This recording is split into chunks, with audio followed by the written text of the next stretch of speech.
Hey, what's up fellow anglers? It's LeSieur here, and I'm coming to you with a fishing report for the California Delta. Now I just got back. I was out there for 2.5 days fishing all over the place really, because I have not been out there since November. So I want to give you a quick report, what I did, how I caught them. So let's talk about the conditions out there. I've got all the conditions here for you. Pretty much they were the same both days. Now, the water clarity is going to be a little bit different because I focused mainly on the North Delta, which was the McCollum area, and then Sycamore, because I was looking for clean water. Once I got out into the San Joaquin and that middle Delta, I didn't venture to the south at all. The water's still pretty stained up from all the runoff and the large amount of water we've been getting this year in California. So the visibility in the mid Delta, South Delta is really only like a foot at best. When you stay up north, that McCollum, Sycamore area, I was probably getting anywhere from 1 to 2.5 feet of visibility. So those are your conditions. Let's talk about how I caught them, and I caught a bunch. Now, I went out there on Monday night, just was messing around, and I got on a whopper plopper bite, and once I get that bait in my hand, it's like I'm on crack. I can't stop. So I fished the next day, all up there in the North Delta, the McCollum and Sycamore, that area, just throwing the whopper plopper because I was getting bit on it all over the place. Nothing huge. I was catching, 6 inchers, but then all the way up to 2.5, almost 3 pounders. Never got a big bite. But that doesn't matter because topwater fishing is fun. So let me tell you what I was focusing on. I was focusing on riprap areas that had that trough that you find out there on the Delta a lot, and tule pockets that were also on some riprap area. And then also some current that was going through there, because on that McCollum, a lot of current pretty much rips through that whole entire area. So those fish will kind of position themselves in areas that are obvious almost, if they're going to get behind it or on tule points, in tule pockets to stay out of some of that current. So let me show you what I was using out there. I was throwing 2 baits, and they're both the whopper ploppers. I just got my hands on it because it's been a while since I've thrown the whopper plopper, is the silent version in this bluegill color right there. And I like the silent version because this bait's already noisy enough. So I was hoping they were going to come out with a silent version, get those rattles out of there, and they did. And I finally put one in my box, and it's got those upgraded hooks on it. I just did a review on the new Whopper Plopper 110. So if you are on the channel, you can check out my review I did on that. I got some fish catches on there of me catching them. They're blowing up on it. Really cool stuff. I use a silent version, and I used the new 110, and that's the one I did the review on. Now I'll tell you why I used 2 different ones. The 110 is really light, still has a lot of good action and noise, and it's easy to put it in tight areas. So I used that one when I was having to put it in little pockets or make accurate casts next to the riprap, where I was catching these fish anywhere from 1 to 5 feet of water. And when they were up tight, I didn't want to make huge splashes on them because I noticed some of them were, really close up on the shore. So that 110 was awesome when I needed to make silent presentations or put it in tight areas, and it was really easy to throw versus if you throw the 130 all day long, it kind of wears your shoulder out.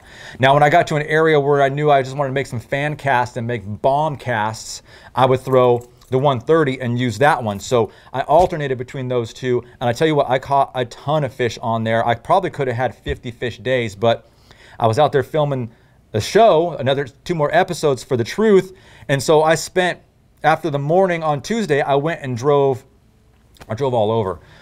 I went from McCollum over to Potato, over to Venice, then I went to Middle River, then I went over to Disappointment, then I went to White's, then I went to Sycamore, and I drove all over. I was basically looking for other areas and things that I could do out there, and the water was stained up. I hadn't been out there for very long, and I knew I could still get bit on these baits back up in the North Delta. So I drove around. I caught obviously 1 fish and telephone cut on a Senko. I went to Sycamore and I caught a couple fish on a Senko and a spinner bait, but nothing that was consistent. So on the last day I was there, I basically just stayed in the North Delta area because that whopper plopper bite was so much fun. I even took a break in the afternoon and went back out in the evening. So let's talk about what baits I used, how I caught them. We already talked a little bit about the whopper plopper. Now, if you go over and you're going to see the 2 new episodes of The Truth come out, I'm going to show you exactly where I caught these fish, how I was catching them. You're going to get the waypoints. You're going to get all the information so you can go out there and repeat this, because that bite was consistent. I did it for 2.5 days straight, and I don't see it changing with this hot weather that we've got right now. So I'll show you real quick too. Let's talk about what I threw these baits on. The 130, I've got my Dobbins. Now this is their new glass rod. It's the 735 CB glass. I'll show you the particulars of this rod right here. But it was a little bit too light, 735. They make a 736. The problem was it was a little bit too soft in the tip, and it wasn't catching up to the bait, and so my casts weren't as accurate, which I didn't need a whole lot of accuracy on this big bait since I was just kind of fan casting, but I want to try it on the 736. It was just a hair slow. 65-pound braid, because this thing, when it gets caught in the tulies, you can just basically wrench it. You can get that tule laid over and you can just pull that thing right out. And when these fish get down and maybe they try to beat you and get you down into those big clump of weeds, you can still get them out of there and you're not going to lose that bait. Just a straight Palomar knot on that. Abu Garcia, it's a 6-4-1. I don't like to go any faster than that, because I can vary my retrieve on how fast I spin the handle. So if I want it slow, just slow it down. If I want it fast, then I'll rip it, you know, and get that bait moving fast. So that was that on the 130. On the 110, and this rod was perfect for it. This is the Dobbins 605 CB. It's the crankbait rod. Again, all the particulars on this rod right here. And both of these rods have a really good soft parabolic tip with these treble hooks. So when that fish hits it, the rod loads, gives it time to load up so it's not yanking that treble hook out of their mouth. That's important. You don't want too stiff of a rod, because if that fish hits it and just starts yanking right out of their mouth, a lot of times it'll just pull it right out of their face. And so you'll miss a lot of bites that way. So it had that good soft tip, loaded up, and then as it got down on the rod about 1/3, it's going to have that backbone on there that really set and drive the hook into their mouth. So the 706 crankbait rod by Dobbins. Again, another Revo STX 6-4-1, 65-pound braid again. So those were the 2 setups on that. Now I did go through later in the day on day 3 just for fun in some of those same areas before I went in for lunch, and I threw a spinnerbait. Now the tide, we had if you saw from the conditions, I'll show you a tide chart. It was a super high tide in the morning that fell out at about, I don't know, late afternoon, and it was a sub tide. It was really, really low. And those fish would position way out on the tule edges and grass lines. And so instead of throwing the whopper ploppers at them, I went out there and just kind of went down the bank on the grass lines and tule points and just threw a 1/2 ounce white spinnerbait.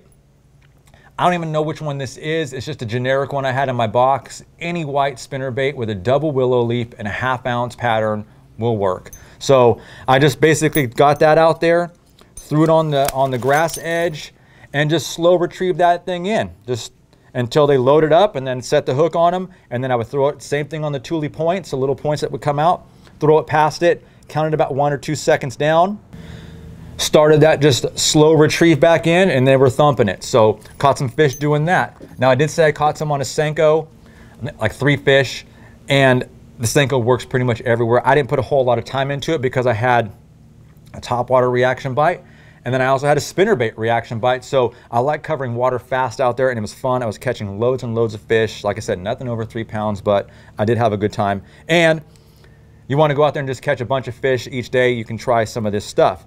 Their standard operating procedure Senko, 6-inch watermelon, black flake, and black and gold flake on this one, on a Gamakatsu Wacky with a weed guard hook on there. It's the 4/0. Actually, this is the 5. I go a little bit bigger out there on the Delta, with a Frenzy Baits Wacky saddle on there to help keep that bait on there a little bit longer from tearing when those fish get it.